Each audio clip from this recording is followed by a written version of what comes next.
tengah malam. Nih.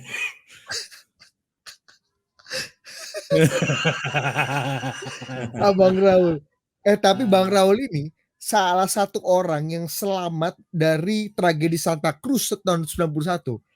Dan dia cerita karena dia salah satu pendemo yang waktu di Santa Cruz itu salah satu demonstran dan orang yang ikut aksi, dan bagaimana cara Raul Lemos lolos dari terjangan peluru Sintong Panjaitan dan kawan-kawan mungkin waktu itu ya. Bukan Sintong kali ya. Siapalah pokoknya orang-orang tentara-tentara ABRI waktu itu di Santa Cruz. Bagaimana waktu itu Bang Raul dia bilang kalau saya lari pasti saya kena tembak dan saya mati. Caranya adalah dia pura-pura mati dan dia tutupi tubuhnya dengan orang yang sudah tidak bernyawa lagi. Jadi dia menumpuk dirinya dengan orang-orang yang kayak sudah inilah ya, kayak film Netflix lah ya. Hah? Kayak film-film di Netflix. Betul, kayak film-film di Hollywood segala macam. Iya, Jadi kalau dia di Amerika udah jadi Netflix ini Bang Raul nih kali ya. Iya. Untung ini ya bro, kalau di mafia kan dia harus dicacah ulang, yang meninggal digini-gini lagi kan pakai bayonet kan. Iya betul. Untuk merekonfirmasi bahwa dia mati beneran. Untung nggak kayak gitu tuh tentara. Itu tentara kita ini sibuk kali waktu itu, jadi nggak. Cuman poinnya adalah sumber informasinya A1 ya kan. Jadi sumber informasi di politik Timur Tengah itu bahkan Timur Leste. Di Timur Leste itu bahkan tidak sekomplit ilmuwan politik yang memerlukan informasi dari narasumber, yang cenderung narasumber pun implit informasi kan gitu kan. Nah, tapi by the way, Bang Rahul itu berarti tim-tim yang ada daerah Timur Tengahnya ya? Portugal, Bos. Oh, Portugal ya. Oh iya. Kan ada juga tuh yang daerah-daerah Timur Tengah. Yang ada Timur Tengahnya itu mantannya beliau. Iya, karena kan Alkatiri gitu kan Timur Tengah kan? Kan Alkatiri. Iya, tapi kalau Bang Raul memang orang keturunan Portugis. Iya, orang Portugis dan Timor ya. Ya sama kayak Porto. Kayak apa namanya? Ya saudara-saudara kita yang di Papua gitu ada yang dari Arab tuh ada juga kan? Ya, kayak Mamat Alkatiri itu. Ya, Mamat Alkatiri ya betul. Dan Bang Raul itu dekat sekali dengan Sanana Gusmao, dengan Maria Alkatiri, karena memang dulu menjadi bagian dari pejuang kan waktu itu. Iya, kata gue ini bos, kayak ini joknya lah. Kalau Soekarno dekat sama punya pengusaha muda yang dekat dengan dia, namanya Dasak Musim kan. Ya. Jadi Soekarno itu kan nggak punya duit. Dompetnya nggak ada isi duit ya kan, cuman dia kalau mau kemana-mana gitu ada lukisan bagus, ada galeri-galeri di luar negeri mana-mana. Nah Dasat ini ikut terus nih kan, Sasat ambil Sat, nah, Dasat yang bayarin. Nah kira-kira Rahul tuh Dasat Musimnya lah ya kan. Kira-kira begitu. Jadi selalu kepala negara itu punya anak-anak muda pengusaha yang dia seneng anak muda itu ada dekat dia. Pak SBY punya Pak CT. Pak Harto dulu ada siapa? Pak Harto agak banyak dia. Ya kan? Yang mungkin tumbuh bersama Pak Harto Om Lim ya. Kan tumbuh bersama tuh ya kan. Yang mungkin lebih muda dari dia yang seperti Anda bilang itu mungkin ini kali ya, Setiawan Jodi kali ya. Ya, cuman itu udah generasi kedua kan. Gitu, iya, maksudku kan gini loh, Mif, karena lo kan bilang presiden punya pengusaha muda. Ya, pengusaha betul. Kalau bicara pengusaha kalau yang tumbuh bersama kan, bersama kayak misalnya. Tapi ini yang paling pas itu Bob Hasan bro, yang paling pas. Itu adiknya, dianggap adik sama dia kan. Iya. Bob Hasan kan anak angkat daripada Pak Gatot Subroto dan kayak adik lah bagi. Kalau Om Lim itu selevel. Kawan, setara lah ya kan. Karena adiknya tuh Om Bob ya. Bob, nah, kira-kira begitu dia percaya kan. Gitu. Sekarang terjadi lagi kan, misalnya Pak SBY, Pak Jokowi, ada Bahlil, ya kan, siap. Bahlil udah di nelpon kemana-mana, udah on behalf presiden, udah ngeri gitu kan. Nah, kan gitu-gitunya kan. Karena disayang juga bro sama Pak Presiden nih, Om Bahlil kita ini bro. Karena dianggap fixer kan. Pokoknya dia dengan segala kelincahannya gitu kan, tapi seneng presidennya punya pengusaha muda dari Papua gitu kan, aktivis juga gitu. Ya ada gitu-gitunya. Nah, kira-kira profil yang penjelasannya abang ipar lu itu di tim-tim kayak gitulah, ya kan? Ya, mungkin. Itu pemimpin-pemimpin negara itu seneng lah sama Rahul kan. Yang berhasil pula menikahi diva negara penjajah. Ini kan ibarat kayak kita bos punya pengusaha muda ngawinin diva di Belanda bro. Itu kan, ini seperti Bung Karno menikahi Naoko Namoto. Kalau itu masih Gesa bro. Naoko Namoto masih Gesa bukan diva bro. Diva. Istilahnya kalau Gesa ini kan LC lah bro, iya kan? Nah, iya negara itu kampret monyet lu. Bukan bro, kalau Geisha, enggak bro, itu kan diakui saya ini Geisha. Geisha itu kan menari, tapi penghibur kan, dia kan menemani menari dan menyanyi kan. Makanya dia nonton film Geisha lah bro. Dia udah latih jalan, nyanyi, kemudian kira-kira begitu. Nah, beda menurut saya. Sepupu Anda itu bukan menikahi Geisha bro, tapi diva bro. Kan gini bro. Jadi betapa bangganya orang tim-tim kepada abang Anda ini kan. Kita nggak lihat bagaimana drama pernikahannya, yang penting menikahi diva negara penjajah bro. Ini kalau kayak Didit bro, Didit berhasil menikahi diva dari Belanda bro. Gitu kan, siapalah penjajah di Belanda itu ada diva topnya. Atau seperti Pangeran Philips menikahi Queen Elizabeth kali dulu ya. Enggak juga ya. Mungkin bukan gitu. Gini mungkin. Politisi pengusaha muda di Malaysia menikahi Adele bro, di Inggris. Adele lah bro. Iya betul. Kira-kira begitu. Bangga juga orang Malaysia kalau itu terjadi. They include leaders who have developed the anti-COVID vaccines.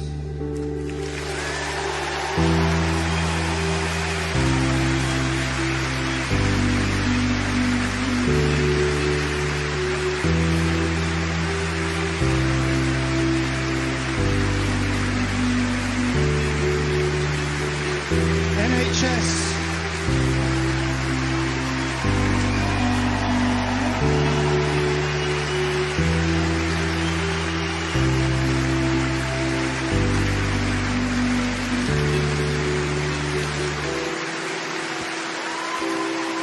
Well, the rise on centre court. Oke. Itu terharu kita kan. Terharu kita demi kemanusiaan kan. Tapi begini bro, ini menarik ya mas gua. Ya ini ya oke, kalau kita ikuti suasana melankoli kita terharu. Tapi kita sejenak berpindah dari suasana melankoli. Apa? Balik-balik nih ke Amerika. Jadi bro, Biden bro 3 minggu, berapa bulan gitu jadi presiden. Dia panggil Pfizer, Moderna, segala-gala itu bro. Johnson panggil bro. Tahu nggak apa yang dilakukan? Udahlah dia bilang. Ini lagi bencana dunia nih. Kita udah penuhin Amerika. Kita kasih aja nih paten kita ini bisa diproduksi di mana-mana di seluruh dunia biar selesai pandemi. Tahu nggak lu jawaban dari eksekutif vaksin ini? Nggak mau deh. Mereka nggak mau. Kan dia bilang enggak. Itu Amerika. Saya kan ini adalah karena kebebasan individu. Karena riset yang sudah saya lakukan sebelumnya, dan ini karena negara kita juga menghormati ini, kita bisa. Apakah kapitalisme seperti saya ini tidak manusiawi? Sebentar dulu. Boleh negara-negara itu membeli vaksin, tapi beli dari saya. Mungkin boleh saya nolkan biaya patennya, tapi nggak bisa saya menyerahkan paten itu kepada Anda. Itu jawabannya bro. Akhirnya titik tengah daripada Biden dengan para pemenang vaksinator di Amerika ini, company-company itu adalah mereka nggak mau menyerahkan right-nya sehingga itu bisa diproduksi di mana-mana, tapi dia hanya akan kirimin aja. Nah sebenarnya itu udah kejadian bro. Pokoknya sebelum gue berangkat itu seal tanda tangan. Sebenarnya bentar lagi Indonesia dapat Pfizer 50 juta dibayar sama kita. Nah cuman nggak tahu tuh gimana teknologinya. Karena isunya yang Sinovac itu menurut teman-teman yang ngurus ya, kenapa gampang? Karena kita belinya gelondongan. Karena katanya Bio Farmanya teknologi yang sudah membuat vaksin Bio Farma selama ini itu teknologi yang sama. Bukan RNA, tapi model yang Sinovac ini. Nah gue nggak ngerti nih, kalau sudah deal 50 juta sama 50 juta dos daripada Pfizer ini, yang itu which is paling baik, paling top sekarang, itu mekanismenya seperti apa? Kuat dugaan berarti udah jadi kan bro. Udah jadi ngimpornya barang jadi itu nggak bisa bulk. Atau apakah Pfizer akan buat juga bangun kayak Sinovac? Itu kan soal teknis kan. Kira-kira seperti itu. Nah maksud gua melihat kejadian tadi adalah itu isu pertama ya kan, menjawab pertanyaan tadi ya, bahwa ya nggak apa-apa tapi kita nggak nyalahin. Ya udah nggak apa-apa juga. Artinya kita itulah baru sampai sana level negara kita, ya gitu dong. Kita nggak boleh kita merasa hebat juga dong. Ya udah, artinya kita nggak bisa bikin vaksin belum, ya. Ya ada beberapa ikhtiar dicoba, tapi kenyataannya untuk masif belum. Nah yang kedua, nah ini menurut gua nih agak menarik. Taruhlah karena kehandalan diplomasi ekonomi, kemampuan kita juga mensecure vaksin waktu itu, udah punya kita 400 juta dos, ya. Mungkin ada yang dalam bentuk komitmen, ada yang sudah datang. Tapi kalau untuk memberi 1 dos vaksin ke seluruh orang Indonesia di atas 12 tahun kita udah bisa. Oke, anggap ada. Pertanyaannya, kenapa angka vaksinasi rate-nya masih rendah? Kalau memang vaksinnya sudah ready, berarti tidak ada isu dengan produsen ya. Yang kedua, pertanyaannya lagi, itu. Nah, ini yang gue lihat agak berbeda. Kenapa? Nah, sengaja itu ceritanya gini. Aku kan gue share juga ke lu kan. Gue kan share juga waktu itu pengalaman gue ke lu, gue share juga. Cuman KW video gue yang 5 menit dibikin 1 menit dengan ala Instagram jadi bagus juga. Dan orang banyak kaget tuh, respon market agak bagus, banyak nanya. Gitu ya. Oh, kok kaget orang di Indonesia ketika gue share vaksin di Amerika? Vaksin di Amerika ya simple as that. Nggak ada tuh bro. Vaksin massal. Kodam Jaya, vaksin massal, PT ini TBK, vaksin massal, Kadin Amerika, nggak ada bro. Artinya apa? Itu yang gue lihat dan gue kaget, nggak ada. Vaksin di Amerika tuh by system. Artinya apa? Kalau orang mau mengejar herd immunity, maka bangunlah pusat-pusat vaksinasi yang berada di tengah-tengah masyarakat. Bayar nggak Mivi? Apa? Bayar nggak? Nggak, nah sebentar, belum saya nih jawabannya ya. Artinya, nah apa yang ada di tengah-tengah masyarakat di Amerika, sistem kesehatannya orang punya dokter pribadi, orang punya klinik-klinik langganan, dan orang punya apotek-apotek yang berada. Nah Amerika ini kan negara dengan konsumen apa-apa obat bro. Orang Amerika itu adalah orang yang paling lemah sama antibiotik, udah kebiasaan minum obat. Karena mereka tuh, Walgreens ada di mana-mana, CVS ada di mana-mana, Walmart ada di mana-mana. Yang di dalam Walmart itu ada apoteknya. Nah, kalau kita apa-apa tolak angin aja kan beres. Nah, sehingga yang dibangun oleh Amerika karena mereka adalah negara negara kapitalis, mereka individu itu penting, company itu penting. Jadi bukan puskesmas, ya udah bekerja samalah private public partnership. Nah, menjawab pertanyaan tadi, ini transisi, bro. Trump memulai inisiatif Operation Warp Speed namanya. Disitulah kita pernah bahas kan, ada imigran Arab jadi ketuanya. Itu Moderna bros, itu bosnya Moderna, itu imigran Arab, ya kan? Arabian American tuh bro, yang punya paten bikin vaksin itu Moderna itu. Nah balik, mereka karena bisnis vaksin ini bukan bisnis yang menguntungkan, itu dibayar di depan sama Slower namanya Slower kan? Iya. Slower itu, jadi dibayar di depan bro. Gini bos, Opung udah tahu ya, kita udah bahas di sebelumnya kenapa Opung memimpin. Oke, berarti udah simbol kepemimpinan. Cuma ini agak terjawab menurut gua. Agak terjawab oleh rilis LSI kemarin. Udah lihat belum? Udah lihat belum deh? Belum. LSI ngeluarin data kemarin. Kepercayaan masyarakat, ini survei terhadap kemampuan Presiden Jokowi mengatasi pandemi menurun, bro. Dan ngehit angka 50%, di bawah 50%, bro. Jadi kalau ada avanturir politik menunggangi ini, presiden dalam bahaya. Jadi kalau ada avanturir politik yang menunggangi kepercayaan masyarakat terhadap kemampuan kemampuan presiden memimpin pandemi ini, itu di bawah 50%, 48 bro. Hit 50 bro. Ya, sebelumnya masih 60 bro. Ya. Sebelumnya angkanya tuh 60%. Dan presiden santai, memang gue punya kok yang anti gue 30%. Ya, yang anti gue gak akan pernah seneng sama gue, tambah 10% masih aman. Tapi ternyata ini base pendukung presiden mulai ragu sama kemampuan presiden. Dan itu sudah diafirmasi oleh surveinya LSI, iya kan?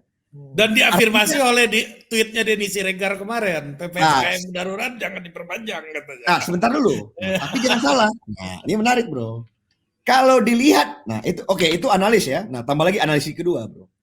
Nah, ini tambah sedikit analisa plus informasi dari Dewa Langit. Ternyata di informasi Dewa Langit, Pak D ini nggak mau lockdown. Hehe. Jadi Pak D itu nggak mau lockdown, bro. Pak D meyakini lockdown itu bukan pilihan Indonesia. Karena Pak D dengan pengalamannya jadi gubernur, bupati, misalnya wali kota, gubernur, presiden, tahu feeling dia mengatakan Indonesia nggak bisa lockdown. Karena ekonomi sama kesehatan itu ekonomi. Nah, tapi kelas menengah ngehe kan menghajar, bro. Kelas menengah ngehe menghajar, lawan-lawan menghajar, semua menghajar. Akhirnya begitu varian Delta masuk, gut-nya Pak D ini agak goyang. Gut-nya Pak D agak goyang, Pak D memutuskan akhirnya dengan pahit untuk melakukan melakukan PPKM darurat. PPKM darurat. Tapi, nah akhirnya Ini udah kompromi besar ya, kompromi ini besar. kompromi. Cuman setidaknya kita masih punya PR. Ini jujur, gua nih kalau gue mulai pindah dari analis ke juru bicara Opung atau masyarakat dulu, bro. Kalau ke juru bicara Opung, gue bantu Opung sebagai juru. Gue bantu Jody dikit. Jadi Opung sudah bekerja maksimal karena Opung orang yang sangat rasional, bro. Opung itu kepada Pak Presiden termasuk orang yang menyarankan itu penutupan ini, bro.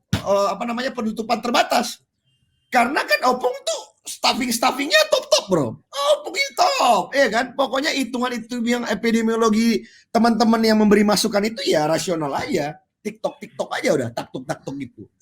Nah, walaupun tentunya kalau mengambil keputusan negara itu kan nggak bisa satu variabel. Kalau hanya variabel menghitung variabel hitung-hitungan kesehatan misalnya, ya lockdown saja. Pada akhirnya ini titik tengah, bro. Nah, jadi gue melihat pemerintah mengambil langkah ini titik tengah, tapi ada angka-angkanya. At least ketika pemerintah mengambil PPKM mikro, ya sudah. Kalau yang gue perhatikan, memang kita ternyata ini menjawab begini. Kita belum punya satu pipa paralon yang benar-benar efisien. Kalau pemerintah mau kasih direct transfer ke masyarakat, caranya tuh langsung nggak bisa. Itu yang terjadi di Amerika. Begitu di lockdown Amerika itu $1.200 per bulan, bro, dapat duit household. Langsung kan ya. Tapi udah jelas, bos, dikasih cek aja, warga negara itu kasih cek social security number-nya berapa, dikasih cek. Makanya kenapa BHM kemarin bilang universal basic income tuh jadi sangat relevan lagi kalau kita bicara di Jakarta. Itu ya artinya gini. Jadi kita ternyata harusnya kan gini. Ketika diumumkan PPKM mikro, di saat yang bersamaan kasih duit ke orang-orang yang nggak bisa dagang. Dikasih duit ke orang-orang di Tanah Abang, dikasih duit orang-orang di Pasar Baru. Taruhlah orang-orang yang mau protes-protes itu, orang-orang tukang gorengan, segala-gala yang ekonomi di bawah itu. Tapi untuk ngasih duit itu, taruhlah duitnya ada, cara ngasih duitnya kan harus jelas. Iya. Supaya dia nggak dimakan atau nggak salah. Nah, mas gue itu juga yang ternyata nih untuk cash transfer itu masih susah ya. Jadi mas gue tuh caranya tuh masih susah gitu. Artinya apalagi di Jakarta aja orang harus pergi ke ATM untuk menguangkan cash transfernya. Misalnya kalau langsung masuk ke rekening mereka pertama. Yang kedua, kalau di daerah sub yang tengah ke desa itu pasti akan melewati kantor pos kan, atau warung-warung misalnya subsidinya akan masuk kalau mau belanja kayak misalnya belanja beras dan sembako, subsidinya akan masuk ke warung-warung di mana warung-warung itu sudah terdaftar di dinas-dinas koperasi setempat. Jadi maksudnya memang nggak semua warung lagi, artinya mobilitas itu tetap harus terjadi, tetap bisa terjadi gitu kan, Mif? Iya, nah maksud gua itu tadi kan artinya itu. Cuman it is what it is, bro. Ya sudahlah, maksud gua kan kita lihat bahwa oke, angka bicara begini, kita tapi sebenarnya ini terjawab kalau ya ikutin mekanisme lockdown kesehatan ini. Karena kan kalau memang musuh daripada pandemi ini kan si COVID ini kan pergerakan. Kumpul-kumpul. Begitu dia stabilitas, kencengin vaksinasi, ya kan? Artinya tuh harus vaksinasi dulu, ya kan? Jadi begitu 50%, 60% orang divaksinasi masuk varian baru, mudah-mudahan kalau masih karakter dasarnya COVID dia masih aman. Sembari ngejar lagi, bro. Ya udah mas gua tuh Moderna yang Pfizer yang baru dapat 50 juta, lobby lagi lah dapat 100 juta ya kan? Gimana caranya bayar kan? Moderna beli lagi 100 juta, caranya gimana pikirin nih kan? Dan kita sendiri, kalau kemarin Ambasador Kim ya kan, Ambasador Amerika di Jakarta, Ambasador Kim bilang kita dapat bantuan 3,5 juta Moderna kan.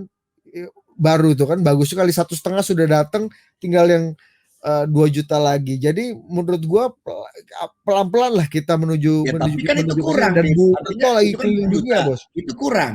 Cuman Pfizer udah deal, udah selesai, udah kelas. 50 juta dapat kita. Cara bawanya aja lagi nih sekarang. Cuman kan maksud gua ya, balik lagi kan datanya mengatakan di dunia ini udah jelas nih Pfizer yang RNA model type itu lebih top dalam menghadapi COVID ini dengan segala turunnya ketimbang yang Sinovac yang pakai vaksin yang dilemahkan. Logikanya masuk akal lah ya. Nah, maksud gua ternyata pelajarannya bagi kita, tapi susah juga mas gua nih. Gua nggak tahu ya. Ini PR juga bagi kita nih, bagi generasi kita lah udah. Kalau lama-lama nggak usah kita bahas lagi lah apa. Berarti nih isu yang dari dulu sampai sekarang tuh nggak kelar-kelar bro. Social security number, single identity itu. Berarti kita tuh kalau saya mau kasih cash transfer, saya mau lockdown Jakarta ini 2 minggu. Untuk yang berkategori miskin, cash transfernya 500.000. Untuk berkategorinya bawah miskin lagi 700.000 gitu loh. Untuk yang kategorinya ini dibuat dan kita udah tahu kirimnya ke rekening mana atau pakai cek mana, cek atas nama. Nah kalau di Amerika tuh cek bro, cek kan. Karena begitu orang ngecek, teori lu berlaku begitu orang mencairkan cek dia ke bank. Tapi kan banknya protokol COVID bro, banknya protokol COVID. Artinya bro, nah maksud gua itu aja sih ya. Nah karena ternyata aku nggak tahu nih kalau yang ini. Nah di sisi yang lain sebagai masyarakat, gua nggak tahu sejauh mana kita masih punya uang sebagai negara. Justru terang, ini agak kurang update. Trio tengah malam